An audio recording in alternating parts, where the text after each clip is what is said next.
Welcome back to Conversations. I'm Bill Kristol, and I'm very pleased to be joined today by my friend Bill Bennett, my boss, the man I came to Washington to work for, and here we are 30 years later, and we're both still in Washington. Yeah. And still fighting the good fight, I guess. Still talking, anyway. Still talking, exactly, talking, right. writing, you bet. You've had so many interesting jobs, obviously. Chairman of the National Endowment for the Humanities, then Education Secretary, drug czar, very important books, Book of Virtues, incredible hit, the talk radio show. Which of all of these things, when you look back now, have you enjoyed the most? Which surprised you the most? Just curious. Surprised by a lot of it. But, I was told early on, growing up, that this really is the land of opportunity, and if you work hard and study hard and keep your nose clean, is that Bill Clinton's line? That, you could be a success. And I'm proud of what I have done, I guess, with the help of a lot of people and the opportunity the country's offered. Say which is the best. I suppose the Book of Virtues will probably be, the thing that may last the longest because the book continues to sell. Tell people how that happened, because that was a surprise to all of us, right? I mean, it really was. You had left government, right? Right. I had left government. I had left the Department of Education job. And I had visited the schools. You remember when I became Secretary of Education, my wife Elaine said, "Why don't you go visit schools and then make your pronouncements?" I said, "Because I'm the Secretary of Education. I don't do retail, I do wholesale." She said, "Go visit schools." So you remember I did about 120 school visits. And when I was in the schools, I'd talk to people and they'd say, "Well, you were interested in ethics, you're a philosophy guy. How do we teach these kids, moral values? They're so different. They come from diverse backgrounds, so many ethnicities and so on." And I remember I said, first time I heard it, I said, "Well, do you have kids who like to have their lunch money stolen? Do you have girls who like to be grabbed, against their will? Do you have boys who like to be bullied and beat up?" I said, I don't care about their color or their nation of origin or their religion. There are certain common values. There are virtues, we used to call them. Right. And they said, "Well, what are they? Where are they?" I said, "Well, it's all over our literature. It's all over our history, our tradition." They said, "Well, it'd be useful." I remember a couple of teachers said, "It'd be very useful if, you could put something together for us." So it was originally written for teachers. Wow. And so it became the Book of Virtues. What's interesting. So you left education in 88. I left education in 88. The administration ended. Right. Then you came right back in to be drug czar. So the book came out after. Right, after drug czar. But I was working on it after education. Started to work on it, gathering material. And of course didn't have the internet those days. Had a colleague named John Cribb, and he would go to the Library of Congress and we'd Xerox, as it used to be a verb, right? Right. I'd have my young staff here at the radio station, they're 25 years old, I talk about mimeograph machines and Xerox, and they look it up. Faxing. Maybe. Faxing, yeah. I remember the first time I faxed, I said, "Now, make sure you keep it original." So, anyway, it's a generational problem. But anyway, we'd copy all these stories from all over the world in history about the virtues: honesty, courage, compassion, integrity, so on. And we'd get these stacks and we'd just review them. And so I started to do that work and read and cull, and then I became the drug czar, director of drug policy.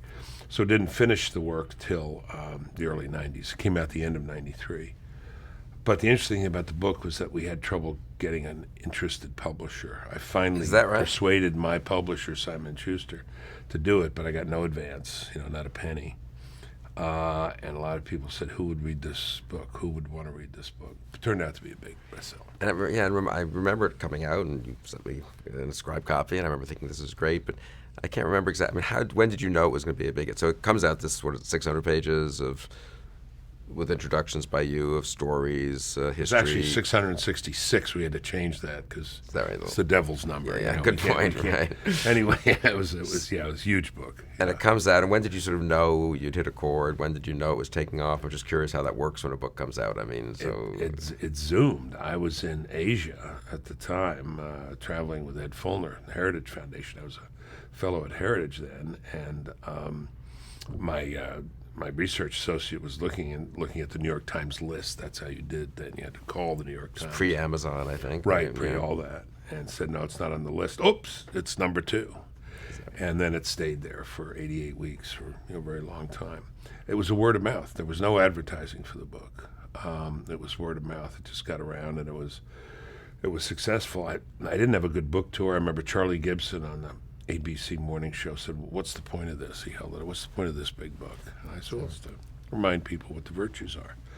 And I think the most important thing about the book is I had written it with the hopes of getting the teachers to use it and reminding people of these stories, the Midas touch and other stories like that. But turned out it wasn't a reminder in a lot of cases. People had never heard the stories, or a generation had never heard these stories.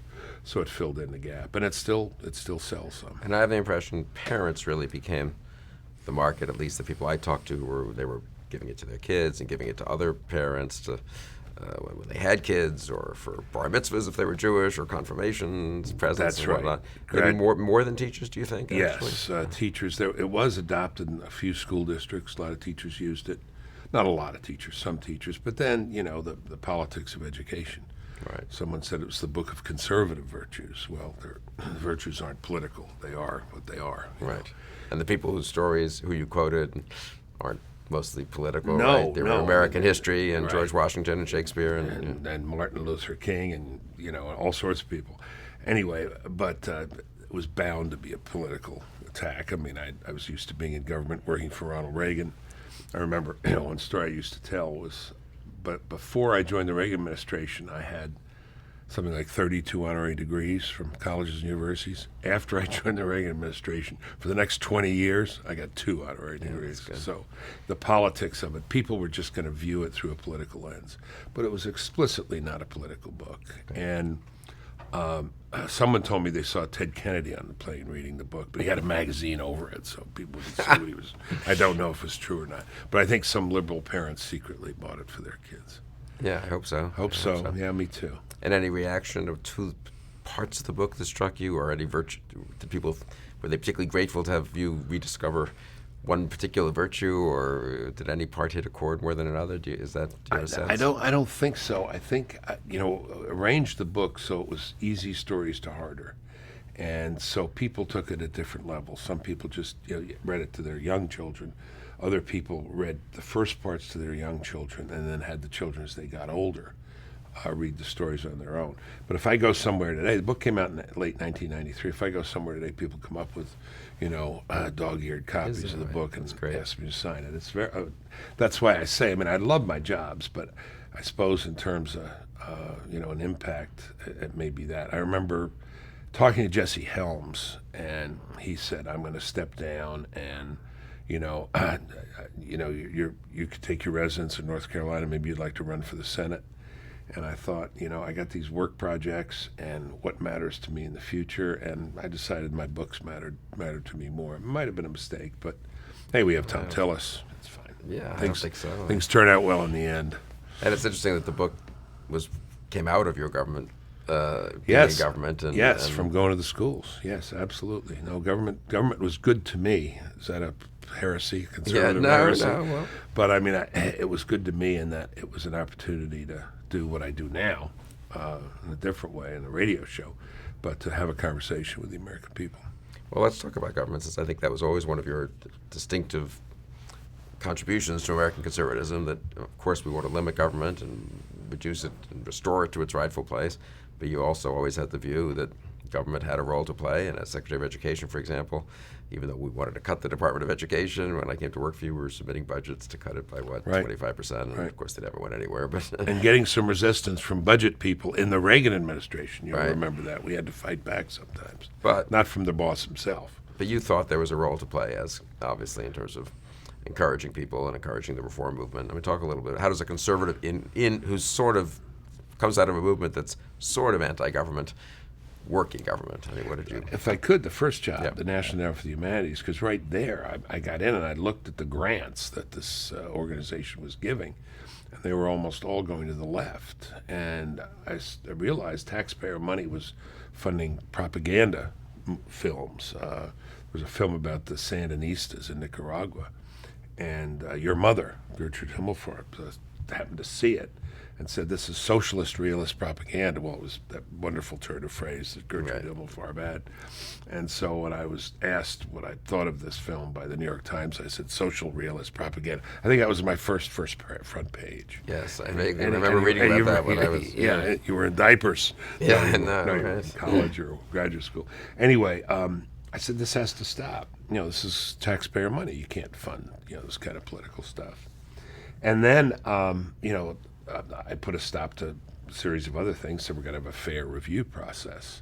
Now, you may or may not think there should be a National Endowment for the Humanities, but if there is one, it shouldn't be in the propaganda business. It should be in the humanities business, and it should play fair. There was some question about whether I'd be confirmed, actually, because my nomination was put on hold by the two senators from North Carolina, John East and Jesse Helms, who had heard that I was a liberal. They'd heard that I was a liberal because Pat Buchanan had written a column saying this guy went to Williams College and Harvard. He's a philosopher. He can't possibly be conservative, But indeed I was. Anyway, you can, what was it? Somebody said, don't just do something, stand there. You can stand there and say, this shouldn't be happening. As a result, it started a conversation about the role of government, taxpayer funding, and so on. That later got to be a very dramatic conversation about the National Endowment for the Arts, was some of the things that it was funding.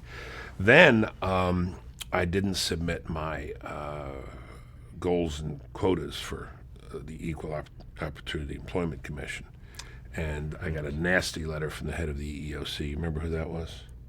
Yeah, well, he's on the Supreme Court now. Oh, Clarence Thomas. Clarence Thomas, and he said. So this was the first term of the Reagan administration. That's right. He said you need to submit, and I said I wouldn't. So that was another fight we got in. Was I just looking for a fight? Maybe, but I was more looking for a good fight, and it was a way to take a position consistent with what Ronald Reagan stood for, which is there's a lot of waste, there's a lot of ideologically packed stuff, and we can resist it. It seems to me in your years in government, you were always very good at picking fights intelligently that had, you often could win, sometimes not. You didn't win all of them, but that always made a broader point. So you really tried to not just fight for the sake of fighting or fight on all fronts at once, but you were good at figuring out sort of what mattered, and some stuff honestly you couldn't really fight. So if the Senate wanted to if Congress wanted to appropriate money for some fairly pointless education department programs, it wasn't worth falling on one sword for every little program. But you could broaden the conversation. I mean, it is that old idea of the bully pulpit. And I mean, if I picked good fights, I did in large part because of the quality of the people around me, including yourself.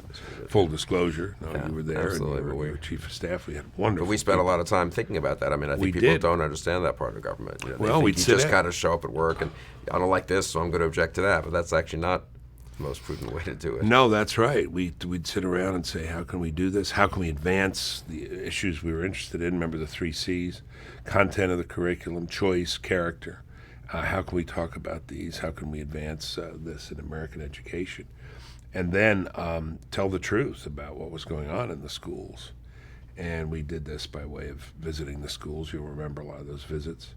I remember going to Chicago and saying these are the worst schools in the country. And the guy said, why? And I gave him the numbers. And he said, I just added them up. We're not the worst. Detroit's the worst. I said, well, good for you, And so we at least were part of the dialogue, sometimes a central part of the dialogue about the things that should matter in education. Ronald Reagan said to me, when we talked about the job, he said, I'd be just as happy to abolish this department, but if I can't, maybe you could go there and make some sense of it. And that's what we tried to do, as you remember. I think people would be fascinated to hear. I would be, as I've sort of forgotten. I wasn't with you yet. So you're chairman of the National Endowment for the Humanities. It's a small, like huge federal government standard, $150 million agency or something. You're doing a good job. Tiny, right. Picking some fights, funding a lot of good things, getting a lot of praise for running the place well also. I think you were a good manager. There were no scandals or anything like that, and you used the career bureaucrats well. You didn't sort of pick fights with them unnecessarily, which I think some conservatives do, because they come in assuming every single person in the government is a liberal, which isn't quite true. Right. And then, so what happens? How does you're at the end of Reagan gets reelected, you're sitting there, you're still head of NEH. Who calls you and says, "Are you interested in being Secretary of Education?" How does that work? Presidential personnel called me and said that several people had recommended me because we had a heavy educational emphasis at the National Endowment for the Humanities. I remember I took away.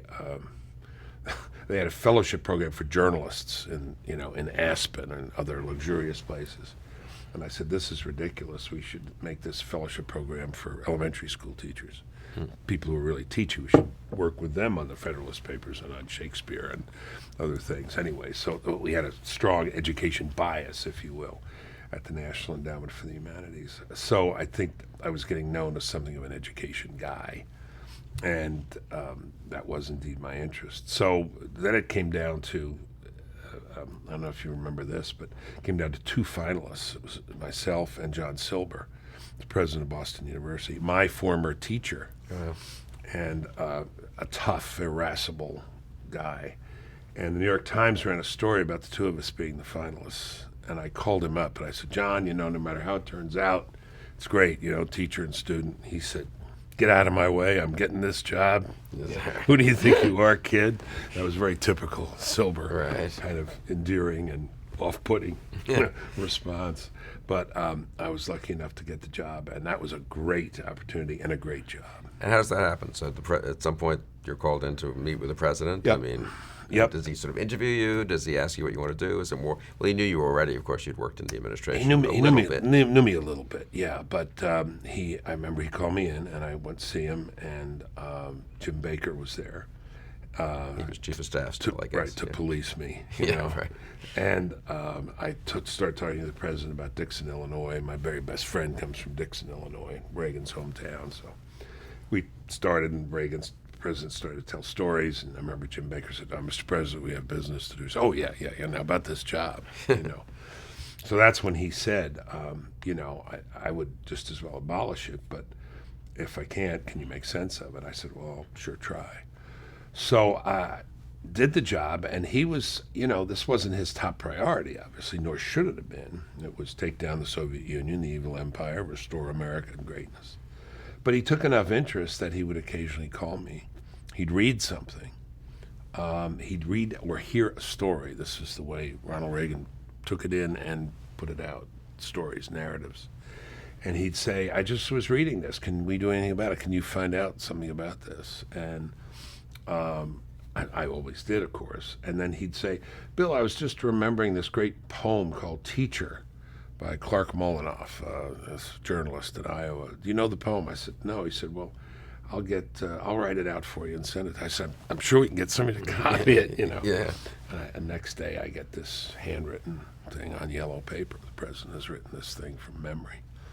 And so I then would ask him on special occasions to do things like go with me on a school visit, go to an assembly, go to a place where they were doing a good job, to pay them tribute, to pay them honor. But early on, the real formative experience for me, the one that ties me to Ronald Reagan forever, is I was kind of speaking my mind. You will remember this. You were helping me. It was said once of Bill Bennett, Secretary and Chief of Staff Bill Kristol, the problem with that place, said a journalist, is they have no brakes. It's all accelerator. Everybody's just pressing on the accelerator. And so I was saying some very critical things about education, about teachers' unions, about performance, about tenure. And there was a move to get rid of me. And I got a lot of bad press. President came into a cabinet meeting. He was carrying 3 folders. One of them said Bennett. And he opens up the folder. So you're all sitting around the cabinet table, and these aides are at the back of the room. Right, and the president starts reading these headlines. Bennett must go. Bennett is the James Watt of the second term. James Watt was the guy who, created quite a fuss on a lot of fronts and ended up going. So the president's reading these headlines while you're sitting right there as the kind of relatively new education secretary. Right, and the chairs are drawing with the Secretary away. of State's right there and the Secretary of Defense. George Shultz, Casper Weinberg. The chairs are falling away, and I said, "Man, I have blown it." President put the closed it and said, "Well, that's what Bill Bennett's doing to shake things up. What's wrong with the rest of you?" Wow. Yeah, wow. Nice. He put his arm, figuratively put his arm around me and said, "Stay at it." So, boy, I stayed at it. But had wonderful times with him. But if I could tell one other story, please. we were I asked him to go to Missouri, to Columbia, Missouri, because we noticed there were an awful lot of award-winning schools there. Turns out the reason there were was because the superintendent was smart and spent most of his time thinking about hiring good principals. This is administration is personnel. So I asked the president to visit Columbia with me, so we took Air Force One. We landed about 30 miles outside. We get in the limo, and the president starts talking into his little microphone that he has. There's loudspeakers on the side of the limousine, so he can say hello, hi, everybody. So he says, "Will you guys pull over? I don't think this thing is working." So he said, "Let me get outside. You guys talk to me." And Secret Service, "Mr. President, you can't get out of the car." "It's all right, Bill, get out of the car." So we're out there in a big cornfield. So I get out of the car, and he says, "Can you hear me?" I said, "Yeah." It's like the commercial, "Can you hear me now?" To go a little further, you know what's coming. So I go 150 yards into the cornfield, and the president takes off in the car. Oh, really? Yeah, practical joke. President of the United I forgot States that. playing a practical joke on his secretary. I'm standing there alone, and they send a car back for me. But that playfulness, that was part of Ronald Reagan too. George Bush, Herbert Walker Bush did the same thing to me when I was drug czar. We were coming into San Francisco, and there was a demonstration of all these kind of local San Francisco unusual people, shall we put it that way? Right. And there were signs up, the anti-Bush signs, but there were more anti-Bennett signs. They called me the drug bazaar and the weird drug czar. And the president said to the Secret Service, he said, "If I let Bennett out of the car now, what are the odds he'll make it San Francisco alive?" So it's nice to see presidents, are still be real people and have that sense of things. And that kind of time for a guy who grew up in Brooklyn, New York, scholarship student, sitting in a limo with the President of the United States, having the President of the United States play a practical joke on me. I mean, what a place, what a country, what a deal.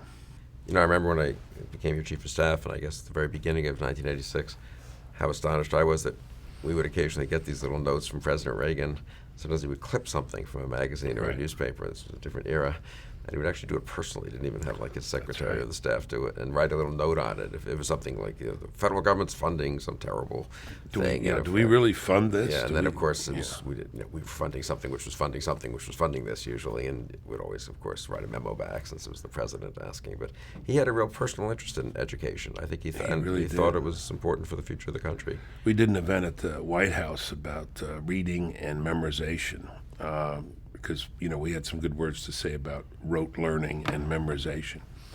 And I said, you were an actor, you had to memorize lines, so but you still remember them. He said, "Sure." I said, we could do a little memorization thing here. I've heard you do the poem, Sam McGee. And the staff said, no. Total panic. Stay with the script. Stay with the script. So I walked away. The president just grabbed me and said, "Let's do it." Is that right? So we went in and in the East Room, wherever it was, and made the presentation. I said, "You know the importance of memorization, don't you, Mr. President? There are strange things done in the midnight sun," and he said, "By the men who moil for gold. The Arctic trails have their secret tales, make your blood run cold." I ran out of lines. I forgot it, and he finished. He finished the whole thing. The staff was looking at me. Don't. The other guy's a pro. He's not going to say do it unless he. But there were other moments. Because there were a lot of trials during the Reagan presidency of the press didn't like him. Iran-Contra, I remember calling him. I got your advice on it. I remember, and I had a good relationship with him, and I just had this feeling somebody had to say to him that it was fine about accepting responsibility for everything that goes on in your administration, but that the press here wanted to humiliate him. He wanted an apology, as they always do from Republicans and conservatives. "Oh, I was wrong." Right. And I called him and I told him that. I said, take responsibility. It's admirable, sir. I said, but, don't humiliate yourself. That they want you down on your knees saying how sorry you are. He said, "Oh, I know. I said, Mr. President, this is a big game. This is Rock Falls." I knew the Dixon High School That's football good that you were so up on So and he said, "Not Rock Falls, Sterling." So he corrected me. I'll never forget that. But I was able to do that. You'll remember I was able to do that in a very sad circumstance. You and I were in Chicago, or I was in Chicago, and you called me. This was about nominations to the Supreme Court. Yeah. And we had the judge who had smoked marijuana with his students, and it was a tough situation. And I remember And we were in a big anti-drug campaign we were running a at big the Education anti-drug Department. campaign, and And the president and the first lady were very Nancy Reagan was involved all with that. over this. And the issue wasn't so much having smoked marijuana. It was a young person, but having smoked marijuana with students. when he was a professor. He was a professor, and it was serious. And I called the president about it. I remember I talked to Ken Duberstein, who was working for the president then, and he said, "Oh boy, this is too hot. You better talk to the president yourself. Are you concerned about saying this to him directly?" I said, "No, of course not." So I talked to the president. I said, "I just heard a guy on the radio saying, how am I supposed to tell my kids, that this could hurt you and this could harm your career if a guy who's smoking dope with his students gets to the Supreme Court?" And he said, "I understand. The problem was a very good guy, an extremely good guy, but this happens in life." Anyway, this kind of opportunity to see a president up close was an amazing part of these jobs. George Herbert Walker Bush, I'll never forget this. We were in Portland, Oregon, to dedicate a memorial for slain police officers. And it was early in the morning. You're not drug czar, right? I'm not a drug czar, yeah, right. And the president and I used to jog together. Hard to believe now that I used to jog regularly with the president. He set a mean pace. But when we traveled together, he'd like to do that. I went to his room about 5:45 in the morning, with my jogging stuff on. And Secret Service said, "We're not going to do it, Mr. Secretary. And the president would like to see you anyway." I went in, and he was looking out the window. We weren't going to do it because there was this huge demonstration. And they were burning the flag. And George Herbert Walker Bush said, I'll never forget, he said, "This is what really makes me sick." He said, "I fought for that flag. I can't stand this." He said, "It makes me so mad. I'd like to get down there and just give him a piece of my mind." I thought, boy, don't go down there and give him a piece of your mind. Yeah. But Secret Service, held him back. But you see these moments, and then you see what it is that makes some people president, that deep passion and conviction. And it's a great thing to behold. Yeah, no, it's one of the great things about being at high levels in Washington, is seeing other people, and even the president and your colleagues. I mean, That's right. Now, how did you become drug czar? So you had left the Education Department a little before the end of the Reagan administration. You were working on the Book of Virtues and other projects to help influence and save higher education, something we should come back to since that still needs to be done. And then who called you, and how did that John just happen? Sununu. Who was the incoming chief of staff? Right, John Sununu. This would have been... December. Well, when did Sununu take office? I can't remember. Well, I mean, he came in as the first chief of staff in January of '89, but I mean, he was announced to be chief of staff, so I think he would have been calling you in November or December, I suppose, of '88. He just had a notion that I would be the right guy for the job. I know, outspoken, doesn't mind a fight, this sort of thing. This would be the first. This was the first drug czar. The job had just been set up by Congress. Yeah, and that's right. And so he called me in and said, "How about it?" And I said, "Well, this is a very different kind of job." I said, I don't know a lot about it. Education, I felt very comfortable with. Been doing it all my life. He said, I don't think it's that complicated. He said, we'll get you the expertise you need around you. And so it was a real challenge. And of course, it was such a big issue, cocaine then particularly. Big issue today still. I got a book coming out about this in February. And so I said, yeah. And it was probably the most riveting job. I mean, it was it had the pace of of what you would think the drug czar job was like. There's a movie that was out years ago called Traffic with Michael Douglas, and it was a kind of they modeled it to some extent on my travel and my work, although they didn't admire me at all. They didn't like me at all, and they were trying to suggest the futility of the war on drugs. But it was very dramatic. I had very good people. I had U.S. Marshal protection all the time. They had these big guy marshals around me, so that I said, why do I have big guys? They said, so if we land on your body, we cover all of it. Wow. So, and I was thrown on the tarmac of United airports a few times because of death threats and so on. But we got some stuff done. I remember when I took the job, there was a story about the four heads of the international drug cartels asking whether they were the most powerful people who'd ever lived, most powerful criminals. And I said, yeah, but we're going to get them all. It was a bit of bravado when I said it, but after 2 years, we did get them all. Us, the Colombian people, some very brave people in Colombia, police, a little group called Delta Force. And, you know, when the United States sets its mind to something, decides it really wants to do something, and commits, like Hamilton recommends, like Hercules, you know, to the task. This is about waging wars and fighting. There's very little that can't get done. And drug use, teenage Oh, youthful yeah. drug use went down? Went when you down, were yeah. drug No, all czar? the indices went down.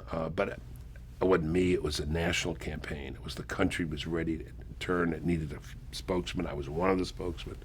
But the country turned against use and the notion that you couldn't get it down. Drug use went down by half. The price of cocaine went up because we were pushing hard on the supply. John Walters, our friend, who later became drug czar, did such a good job here. I had a psychiatrist named Herb Kleber from Yale, who was our treatment expert, a Republican professor of psychiatry, if you can believe such a thing. And he did a wonderful job. And yeah, things got a lot better. This notion that you can't do anything about this problem was wrong. And that job was different just in terms of the actual job, because when you ran the education department, that's a big department, it's already set up. Drug czar was coordinating a lot of agencies on a particular issue. It's an unusual job, sort of a really senior White House staff job almost. Almost, yeah. I had cabinet level, so sometimes I sat at the cabinet table, sometimes I sat back with the staff. I didn't care about that. What I wanted was authority, and in Washington, authority meant budget authority. So as each department developed its budget, its drug budget, what it was spending on drugs, I had the authority to approve it or not. And that's cloud in Washington. And were there many disagreements and fights? There were few, and there was an early one with the Department of Defense. And our mutual friend Dick Cheney and Colin Powell, folks like that. And we had an argument. It was a personnel issue.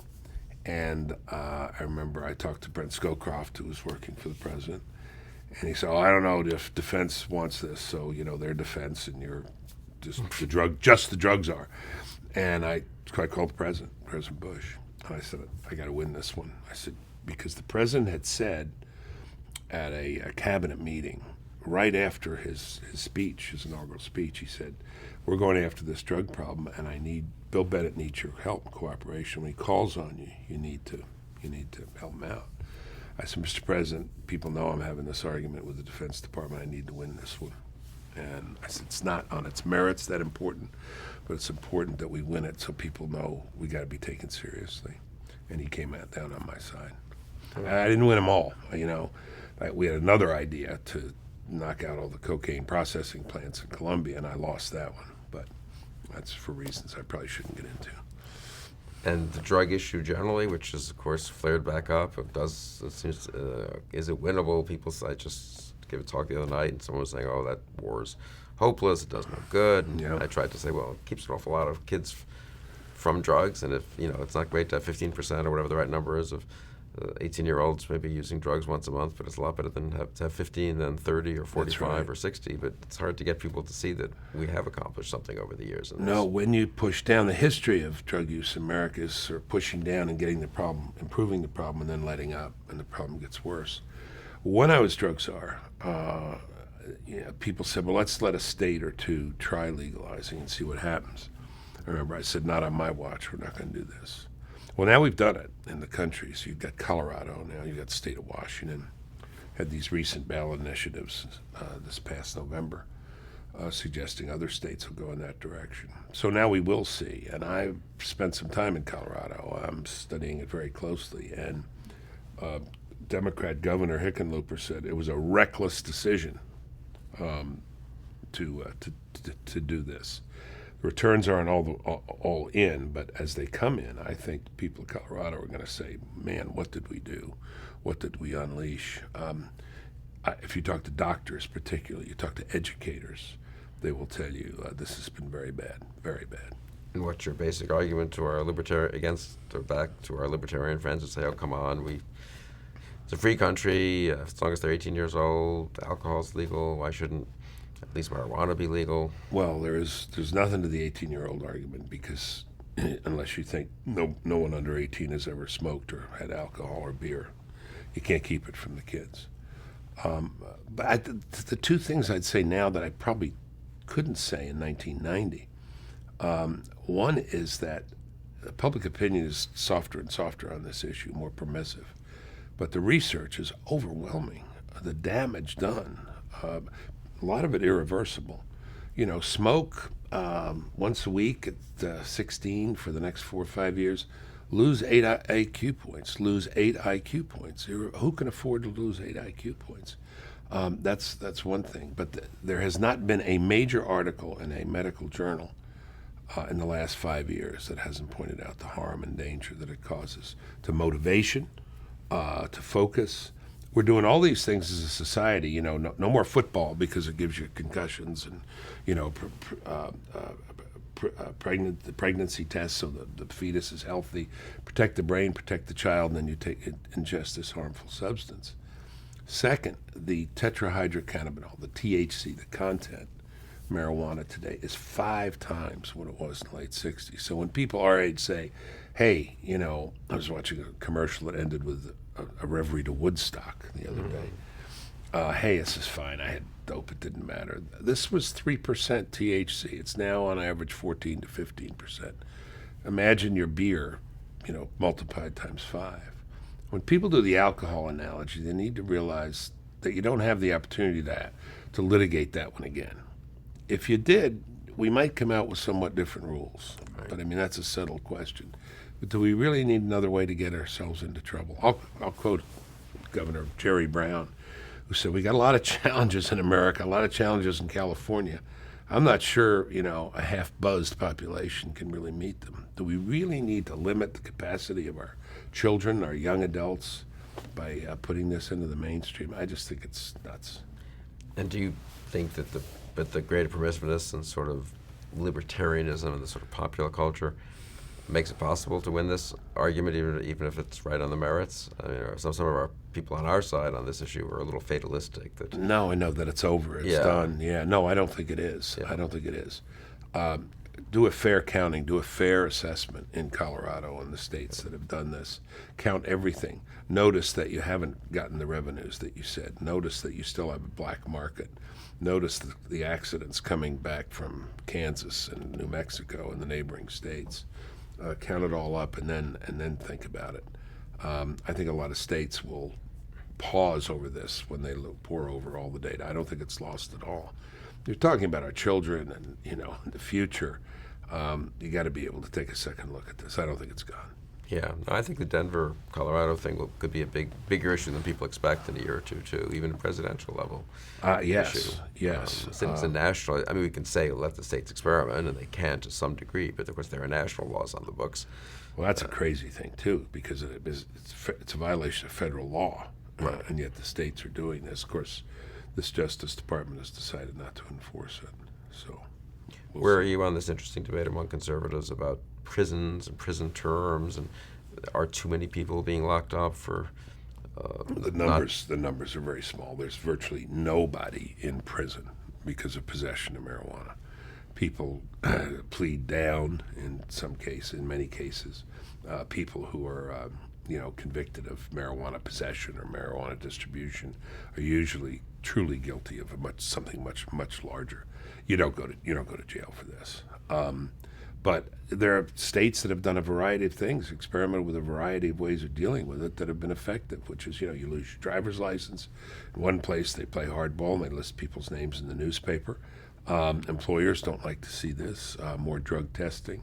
There's a lot that can be done and should be done. But it is amazing the difference that making it legal is between not having it legal. Doctor I talked to, a child psychiatrist in Denver, said that the parents come in now with the kids. Kids are eating a candy that's marijuana laced, and say to the parent, your kid is stoned. Your kid doesn't have a decent attention span. No memory is going.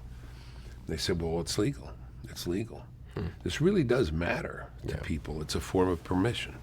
Yeah, but you can't. I know some people want to say, well, it's legal, but we can still discourage it. But that's legal, hard in this legal, case. legal takes you over the other side. And then some people do move from one drug to another, right? So it's not as if it gets confined even to the. Yeah, the gateway argument is a funny argument. I mean, people say, well, if you smoke marijuana, you don't necessarily move on to other drugs. That's correct. And maybe even most people don't move on. But almost everybody who moves on starts with marijuana. And then the way it works in the brain, you need a bigger hit. You need to stimulate the pleasures that are more. And so people who have a problem, 10, 20, 30% of people do move on. I was at an event with conservatives in Manhattan, actually, and sort of libertarian types, intelligent people. One of them was sort of chastising me for having these old-fashioned views that we should keep drugs illegal and fight the drug war. And I said to him, well, what about heroin? Are you for legalizing that? Well, no, that's different. But Willie, if you're really a libertarian, why not? Right. So, I mean, then it does become a question of where do you draw the line and how firmly and how do you enforce it and so forth. I'll tell you this experience I had. I went to Boston. I remember I went to Boston's drug czar and visited a classroom, and the politicians, the elected people, heard I was going to be there. So the classroom had me in the front, and in the back was Senator Kennedy, Governor Dukakis, and some local people. And it was a white working class neighborhood, and the kids were very tough on drugs and so on, and thought drug dealers should be punished severely. The liberal politicians in the back of the room were upset. Then we went through inner city neighborhoods, and the question I got there, as I almost always did, was, can't you keep these distributors, these dealers off the street? Can't you lock them up? It's not safe for our kids. We're trying to protect our kids.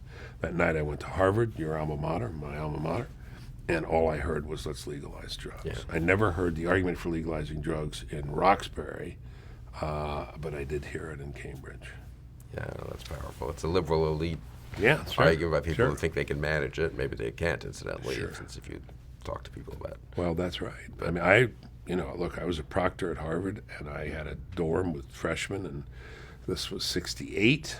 And, I had 5 or 6 kids who were totally blowing their educational opportunities by just toking up all the time. And we had a major bust in my dorm. I came back from spring break. I was in law school. And one of my freshmen was waiting outside my door, and he said, you got to go in there. I said, I can't go in there. It's a room of another freshman. I said, it's your room. You can bring me in. And he brought me in, and there were 2 freshmen at Harvard on the floor dealing drugs, bennies, stimulants, all marijuana, to local kids, 13, 14-year-old kids. And I went nuts. And it was quite an incident at Harvard, and Harvard decided to get tough and suspended them for 3 months. Is that right? That was it. Selling drugs to 12 and 13-year-old kids, man. But, it was everywhere, and it still is everywhere. The drug war is one issue that we have to keep on fighting, and I look forward to your book on that. What about education reform? So that had begun a little bit before you became Education Secretary. The Nation at Risk report was in the first term of President That's right. Reagan, but you obviously elevated it and focused the discussion on 2 or 3 key issues. And I mean, how do you feel? What is it? Almost 25, 30 years later, I guess. Well, on that, especially on the K through 12, on the elementary and secondary education. We can talk about higher education too. That's its own set of issues, but I guess our main focus was the elementary and secondary education. Yeah, the debate goes on, and that's probably where we had the most disagreeable conversations. The teachers' unions and so on. And I remember, I think when I die, they'll write something in the Chicago paper about my visits to Chicago. Right. I remember going to Chicago and saying, these are the worst schools in the country, and the spokesman from the mayor's office said, why? And I said, you have a 50% dropout rate, and of the kids who remain in school, 50% of them score in the bottom, 20% of the country. And the guy did a couple of calculations. He said, we're not the worst, Detroit's the worst. I said, well, do not be guilty of low aspirations, And so we told the truth. Actually, the first thing that was said when I said these are the worst schools in the country, I'll never forget it. The guy said, what do you mean by that? And I said, that's a perfectly clear sentence. Yeah, right. The worst is the worst. And they weren't used to that kind of talk, but I said a lot of this about our system. I mean, you test our kids in math science, which is a special interest of mine, in the elementary grades particularly. And our kids do pretty well, top third, top quarter. By the time they're in middle school, they're in the middle. By the time they're in high school, they're toward the bottom. Of So international comparison. international comparison. So the longer they stay in school, the dumber they get relative to kids in other countries. That's crazy. But the elementary school proves the point. It's not genetic. It's not in the DNA. Otherwise, our third graders wouldn't be doing pretty well. It's a system that doesn't have the expectations, doesn't have the accountability. We spend a ton of money. Higher education's another category, kind of in its own world, totally in its own world. But we just have to be doing a lot better because we're getting our brains beat out internationally by kids from the Asian Rim countries and elsewhere. And what would be the key? There's so many things that could be fixed, and what's been most encouraging to you over the years you've been fighting these fights? What's the toughest obstacle? What's the best leverage point, do you think, for improving education? I mean, the toughest part is the organized resistance, and that's still primarily the teachers' unions. Not the members of the teachers' unions. There's a lot of good teachers. The teaching force is in 70% adequate, 80% adequate, I would say. But the failure to police the 20% that isn't is almost criminal. I remember you saying this when you were education secretary. I think it's nice to reward the best teachers. Obviously, they should be, if possible, rewarded more. The unions make that harder. But getting rid of the worst is really maybe even more important, actually. The research bill shows that very clearly. The 5 or 8 or 10% of the teachers who aren't up to it really do a lot of harm. I mean, what else do you need to know? The research done by Milken Institute, backed up by other places. Take a kid in the 50th percentile in the 4th grade in math. Give that kid an excellent teacher for 2 years. That child will be in the 80th percentile. Give that kid a teacher ranked as poor by his peers and the principal for 2 years, and that kid will move from the 50th to the 20th percentile. What more do you need to know but to encourage the good teachers and to get the poor teachers out of the classroom? There are some other problems, with the system. I mean, we don't reward success. You remember when we visited schools, and you were with me on some of these trips, people would tell us we fudge our data in terms of our failure rate and our kids who need special education because we get more money from the federal government the worse we are. Yeah. This perverse system. But good news, you said, we made a point of going to places where they were doing a good job. The Jaime Escalanes of the world, the great teachers, the schools that were succeeding against the odds. And there are such places in Chicago and everywhere else. And school choice, vouchers, charter schools, you feel that's still... It's still a big thing. It's not the solution, but it's part of it. It's competition, which is a good thing. Content, which was one of the things we talked about, remains, I think, paramount. And there is... it gets a little complicated, a little inside baseball, but there are two kind of competing theories of learning and education in the early grades. One of them is the purpose of schools is to teach children how to learn. The other one is the purpose of schools is to teach something, is for children to learn something. And I'm in the second camp. The first camp is the formalists, but you have to start by learning something. And that means can be math, can be biology, can be literature, but content reigns. Content is what really develops the mind, the brain, and gets kids to be able to take an interest in another subject. I've been doing a lot of research on math education lately. Ability in math predicts interest in math. That's fair enough. If you're able to do it, you tend to be more interested in doing it. But it's reciprocal. It also turns out that interest in math predicts ability. So if you can encourage, by good teaching, an interest in math and science, you can get more kids going in this direction. And the way you do that is by teaching the content.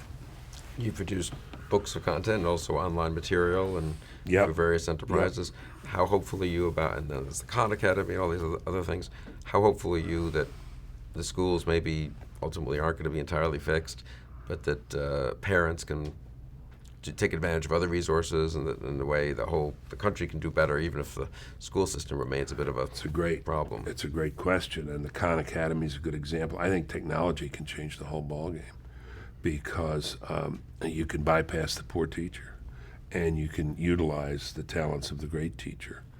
And you're seeing this in lots of places. And the resistance, interestingly, is coming more from higher ed on this than elementary and secondary. Look, the kids are there. These are digital babies that were digital natives, digital babies that we're talking about with their cell phones. Take advantage of it. The technology is infinitely patient. The technology can take the child as far as the child can go. This makes homeschooling not just parents sitting in a corner with crayons and coloring books, but parents sophisticated in the ways of the internet and with materials to teach and to use, able to take their kids step by step through a educational program, and then later being able to leave the child alone to work the educational program itself, bringing in a teacher or a parent, as the case may be when needed. I think technology can change it very much.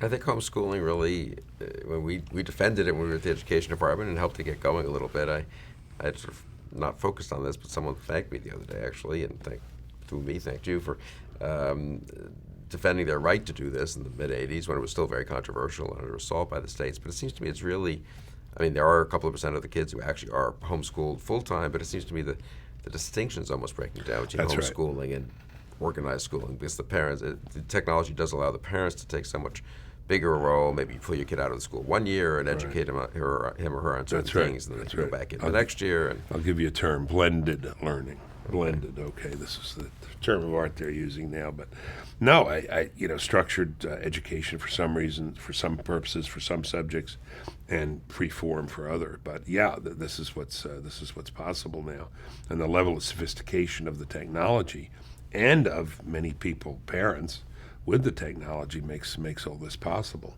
It's very exciting. We should, I think, be pretty explicit about what we want in terms of an end result, but leave the means to parents, thus school choice, homeschooling. The distinction between homeschool kids and other kids, I think, ought to break down at many points. Some places you want structure. For example, homeschool parents want their kids to play on sports teams, Right. Want to participate in the chess club. And smart schools are availing themselves of that. Also, smart schools are availing themselves of the skills of parents. Right. And so that's another breakdown. Somewhat more encouraging on K through 12 education. I am. You are, right? I am more, yeah, I 'cause- am sort of too, yeah. Yeah, I think so. Than I am on higher ed, for example. You're sort of optimistic, and I am too, actually, about K through 12 education. I think there the possibility of reform and the parental involvement makes it maybe easier to push for reform, the international comparisons. What about higher ed? You've been in that world for a long time, in and out of it, and Yeah, less optimistic. I have first acknowledge my debt to education at all levels. I got a good education. I started in high school, with Jesuit high schools and reading books and having teachers giving me lists of books, which I read, which I still use, I still draw on. And, you make reference to a book or come up with a quote from a book in this town and people think you're some kind of genius, but you do have an uncommonly good memory for those things. Well, I would say. It's impressive. I keep a commonplace book and recommend that, by the way, to young people. Things that strike you as good, well said, write it down. It's now about 120 pages of quotes, just Wow. from people. You're actually in there a couple of places. I'm flattered.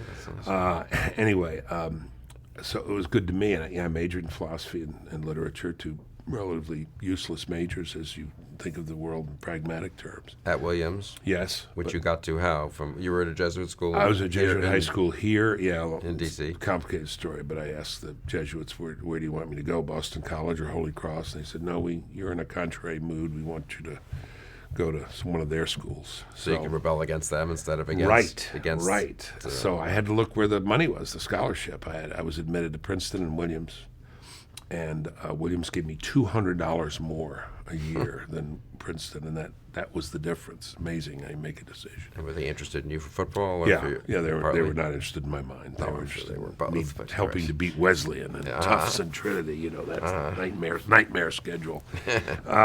Anyway, I had a great educational experience there, and read a lot of books, and that has been intellectual capital.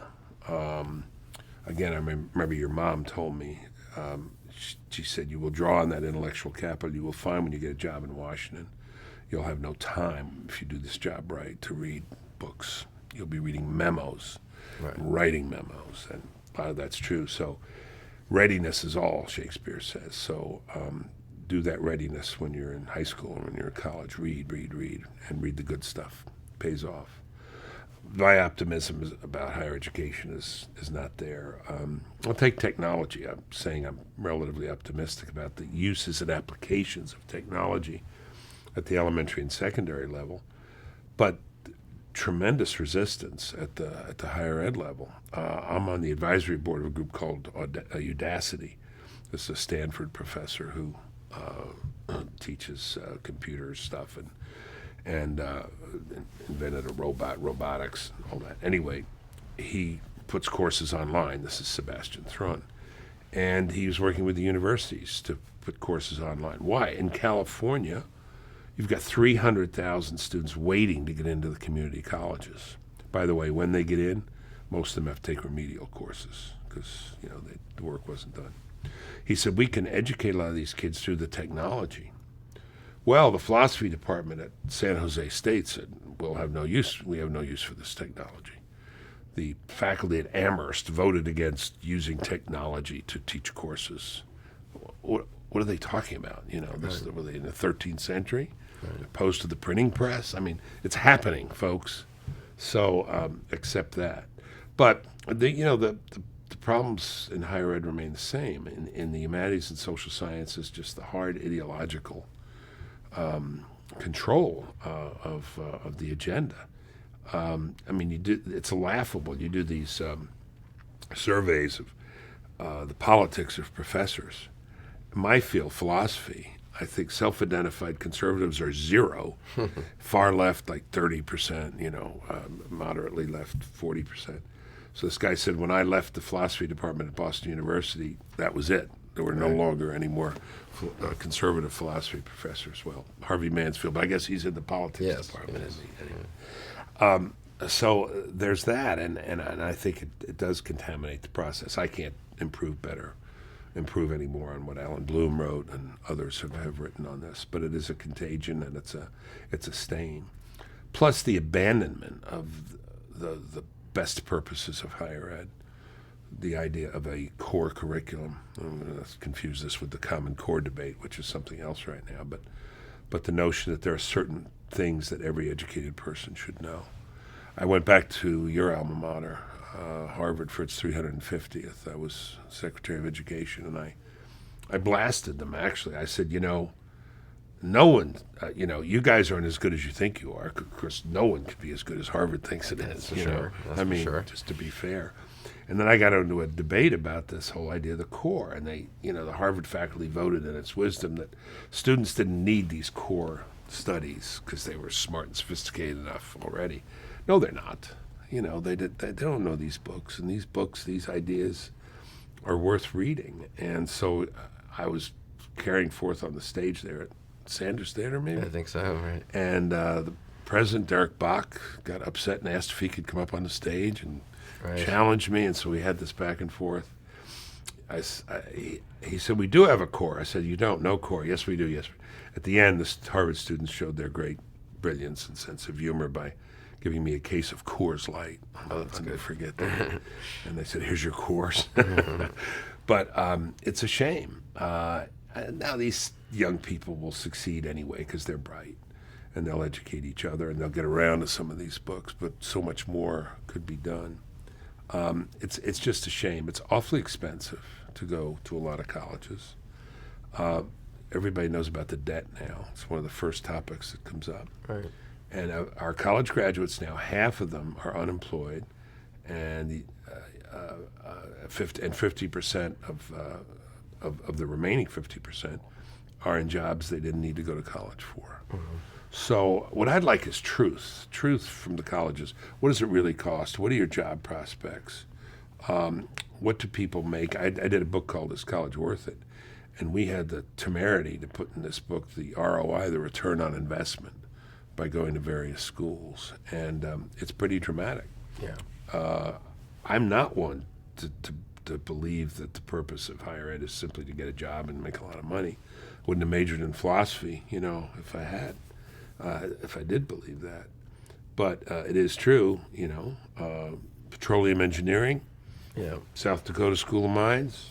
When you graduate, as the president of the University of School of Mines said, you'll make more than I do when you graduate. Yeah, they'll graduate in petroleum engineering and start at $85,000 or $90,000 in the fields. Yeah, and that's one reason that we do these conversations and do websites and so forth, because you just worry that students don't have much access to good material when they're in college.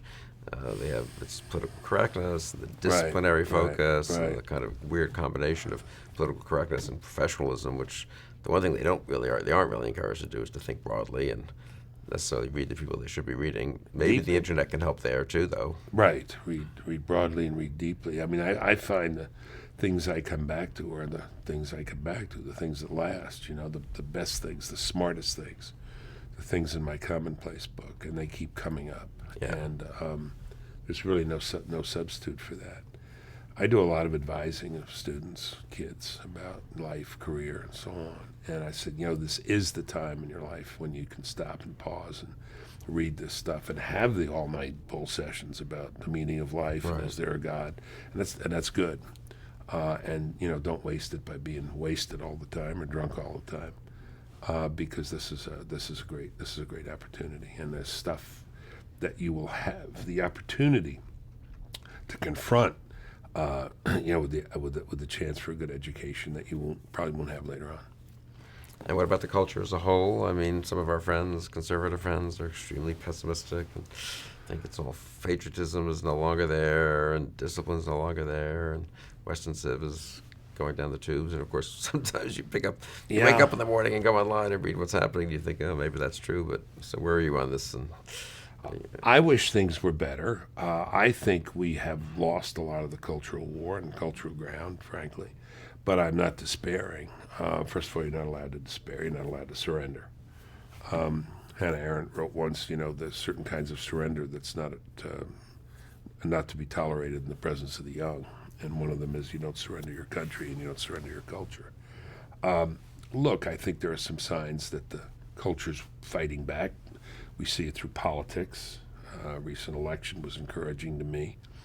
But Daniel Patrick Moynihan, friend of yours, your family's, and the man who introduced me for my jobs before the Senate, said, culture is more important than politics, that politics can influence the culture.